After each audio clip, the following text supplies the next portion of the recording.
Hello, this is Shifu Reedwall from the Kingdom Warrior Academy of Martial Arts. I am setting up, testing a new microphone and also a new turntable for the phone. So hopefully it will keep me on camera angle if I move too much. So, down to business. This is a quick reference video just for some Tai Chi exercises we do. Here in the KWA, we teach Xingyi, Bagua, Tai Chi, all on the framework of the Xinlong Tangsha Tao beginner forms.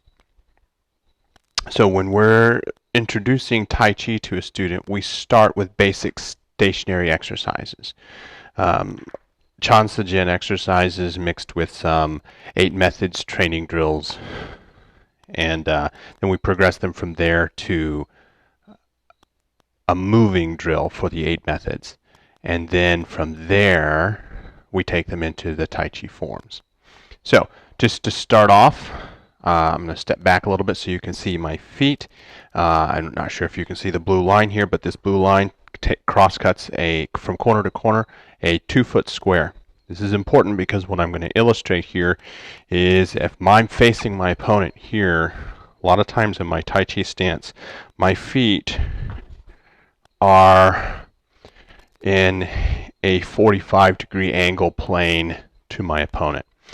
And while that would be very dangerous if I was fighting my opponent at distance, because it opens up that lower center gate and exposes the groin and the inside of the legs and knees, it's important to understand that Tai Chi doesn't hold this posture when it's fighting from a distance. When it's fighting from a distance, it's going to be in something more akin to a San Ti posture.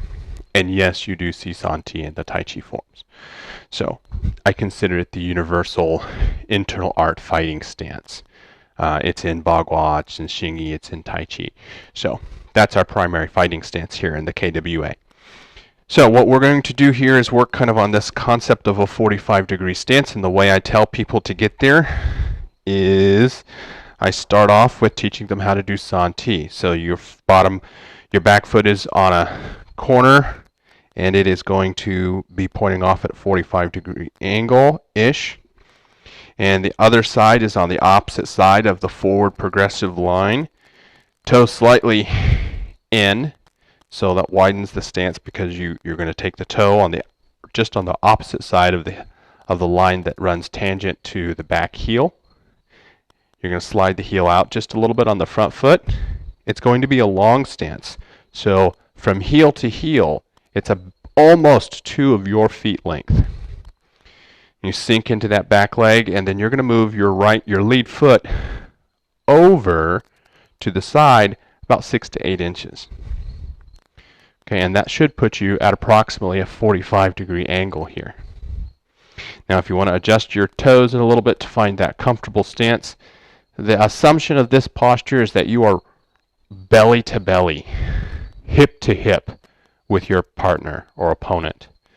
This is where the stance Tai Chi uses for in-close fighting. Okay? This is the stance we're going to use for these basic exercises. These are not traditionally Chan Sijin, but you can think of them as Chan Sijin or silk reeling exercises. I think of them as the Ba Men drills, the stationary Ba Men drills.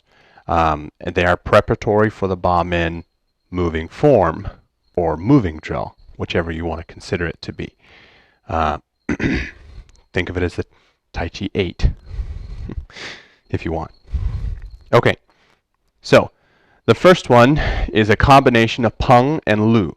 Okay, so I will not discuss what all of these things are beyond just simply naming them. So Peng means to ward off, Lu means to roll back. Okay, so the idea here is that I'm in my 45-degree angle stance. Here's my forward progression, so my opponent is right in front of me. I am assuming a little bit of distance between my opponent. For these, I'm going to start low, come up, palm out, fingers spread like I'm catching an arm or something and just kind of cradling it in that hand there. I'm going to start weight back on my back foot. My other hand is going to invert itself to that, so it's almost like it's fitting into this groove, but it's going to be at wrist and elbow length. I'm going to start from back foot hip, come up to lead foot shoulder. As I do that, I'm going to rise slightly with my leg as I shift into my front foot, so there's a slight lifting energy here, like that. And I'm going to expand my chest and rotate my torso towards from the rear foot side to the front foot side. That's pung. Now I'm going to invert my hands and shift back, no sink, just a shift as I rotate to my back foot side and shift to my back leg. This is Lu. Roll back. And then the hands are going to drop. Rise. As the hands drop, the leg drops, I think. Rise. Roll back. Sink. Rise. Roll back. Sink. Rise. Roll back. And I would repeat this on my other side. But this is for reference, so we're just going to move on. And that's both pung and lu. Combine those together because it just flows better that way. One drill, both energies or methods. The next one is pung, lu, ji, and an. So ji, an is the next two energies. Again, this is going to be combined into one drill or one exercise. Okay, so while pung is ward off, it has an upwards and outwards energy. Lu is roll back, it's a redirective energy. It's more of a pung engages. Lu almost collapses as it yields to its opponent while it redirects them. It yields for the purpose of redirecting. Now, ji and an. Okay, ji is a forward push. An is a downwards press. So sometimes people will translate ji as press and an as push. But linguistically, I guess it could go both ways. But when you look at what the methods are doing, it makes more sense to me to translate ji as push because it's a forward energy, and an as press because I'm pressing down. So sometimes ji is translated as squeeze because it has the idea of the two hands squeezing against each other to create the structure that you're using to push your opponent forward. So we're going to start backhand. Hands are going to come together. Pinky of the backhand is going to be pointed up, and it's going to line up with the thumb of the front hand. So we're going to push, again, weights on the back leg, we're going to shift forward onto the front leg. There's a rotation of the trunk as the weight shifts forward and the arms extend. It's all together. And there is an expansion of the chest as the torso rolls forward. Hands separate, comes back like you're directing a plane, rotates, hands press down, weight shifts back. Hands come together, that was an, and then you repeat ji into an. Push, roll back into an, push into ji, and press down, an. Push, an. Push, an. Okay, pung, lu, ji, an, 2 exercises. Next is sai. Sai means to pluck down, pull down, yank down, jerk down. The idea is we are forcefully moving them from high to low in a continuous fashion. So we're going to start on the back leg. We're going to shift forward, grab, and then shift back as we sink our weight and pull hands down. Rise up a little bit as we come forward. Grab. Sink as we shift. Sink as we shift. Sink as we shift. That's sigh. A lot of times I come forward because in the walking drill it's going to come forward here and then grab. Come forward here almost like I'm doing a double back fist or a double jab to their chin. Turns over, grabs, pulls back.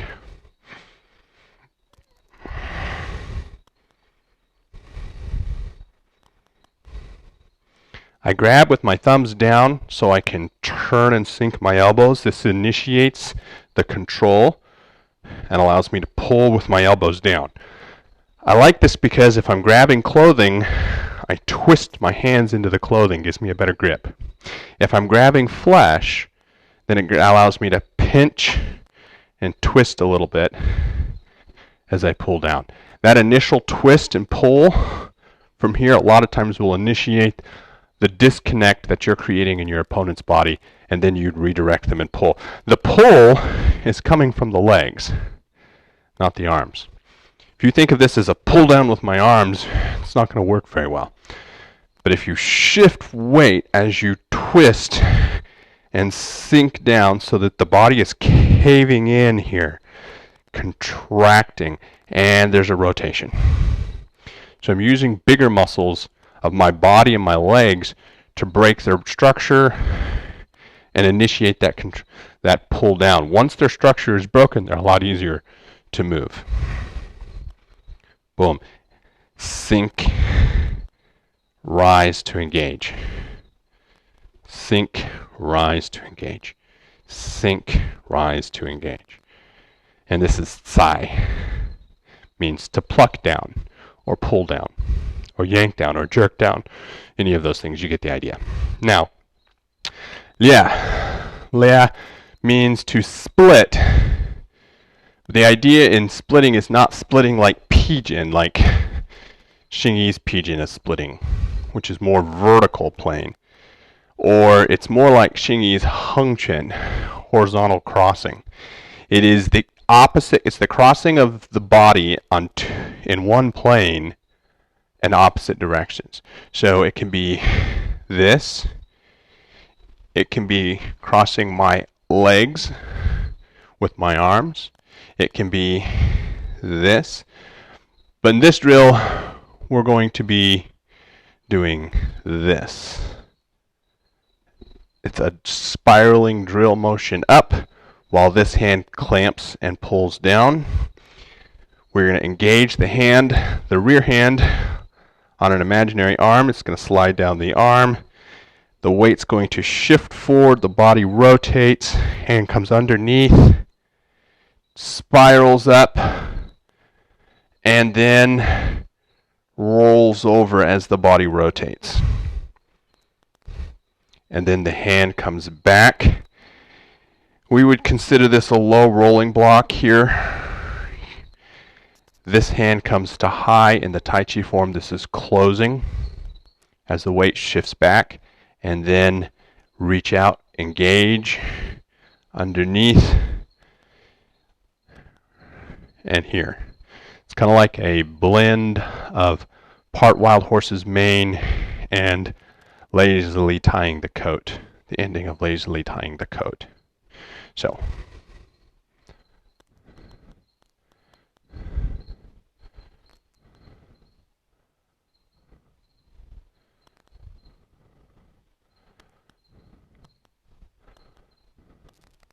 And there's a little bit of a lift as you shift forward, so that means there's a sink as you come back.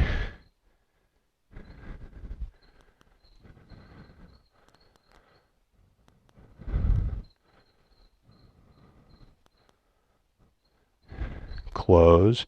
This is a grab and a guide. I'm not jerking here, I'm just guiding and controlling while I come underneath.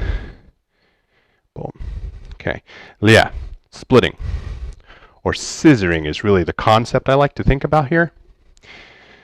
Next, Zhou, elbow. So a lot of people will translate this as elbow strike. I'm okay with that. but I like to think of it as striking, as demonstrated by an elbow. Any strike of the with the body is a Jo. But because Tai Chi's preferred range, and most of their strategies are geared towards, is belly to belly, hip to hip, or pretty close to it, the most effective part of the body they strike with is the elbow. So you're going to do a lot of elbow strikes here. However, if you step back, the elbow becomes the fist, and Jo also accompanies striking with the hand, like a punch, or ridge hand, chop, back fist, whatever you want to think about it as. So all of its striking is Jo. When I'm done with these, I'll explain a little bit of how Ji, Jo, and Kao are all the same. They differ based on acceleration. So you think of them as a progression. So, Jo, we're going to start with a drive, the weights in the back. It's going to drive forward. There's no rise or sink here. It's just a straight shifting of the weight forward to the front leg. And as it does so, the body's going to rotate. As you rotate, your back elbow is going to come forward and strike. Now, this hand is just going to be vertical, and it's going to fall. As it falls, the body rotates. The hand comes out here like it's going to punch, and then it guides back. Parries to the side as it comes up. So it's going to come up in a crescent motion from the inside to the outside. This hand is then going to drive forward with the elbow again, and your body's going to continue. As this hand comes here, it's going to pull down to waist, thus creating an opposite rotation of the torso driven by both elbows. So think of this front hand as a Jo behind me, and this is a Jo in front of me. Parries down, out like a punch, parries back, both hands come up, body turns as it shifts forward, rear foot hand goes forward, lead foot hand Jo's backwards. Boom. So Jo's forward, Jo's backwards. Parry, punch, shift, and Jo. Parry, punch, shift, and Jo. Good. Last one, Kao. Kao means shoulder bump. I believe the best concept to understand this is just simply the idea of bumping. You're just going to bump somebody. And while most of the time you may use your shoulder, you may also use your hip, your knee, your elbow, your hand, whatever. The difference between a bump and a strike is the acceleration. Difference between a push and a bump is the acceleration. Slower acceleration, push. Medium acceleration, bump. High acceleration, strike. Otherwise, you can think of these three, push, so Ji, Kao, bump, and Jo, striking, as the exact same thing. One's just a little faster than the other. Remember, the examples that are given in the systems are meant to be examples to inspire your imagination, your creativity, and your thought process. They are not a laundry list of techniques. These are principles. So don't limit yourself just because it's traditionally translated as elbow or shoulder. Kao with the hip, Kao with the knee, Jo with the hand, the elbow, the shoulder, the hip, the knee. It's just simply a matter of how fast you're hitting them, or moving into them, I should say. All right, Kao.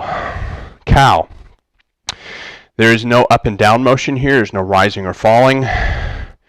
You're going to, back foot hand is just going to be here. You're going to shift from back foot to front foot. As you shift, you're going to rotate your body towards, it's like you're rotating your chest towards your back foot. And as you do so, you're going to drop your hand down like you're punching something that's right here next to your knee. Okay, so hand starts here, boom. Then I'm going to shift back as I bring my hand across and back up, and boom, up, boom, up, boom. The temptation here is we're trying to lean in with our shoulder. So we do this, and that breaks harmony. The power of cow comes from the push of the legs, not the lean of the upper body. So we're going to push our leg forward into our opponent and rotate into our opponent. Whether we're coming in with our hip or our shoulder. And this cow is demonstrating a shoulder cow. But the principle and the concept is the same whether you're doing a cow with the knee, the hip, or the shoulder. So, cow, cow, cow, or bump. And that is the 6 stationary drills we use to teach the 8 methods. Not 8 drills, 6. 8 methods, 6 exercises, because we combined the first 2 into 2 drills each. Peng Lu together, Ji An together. Thank you, and train hard.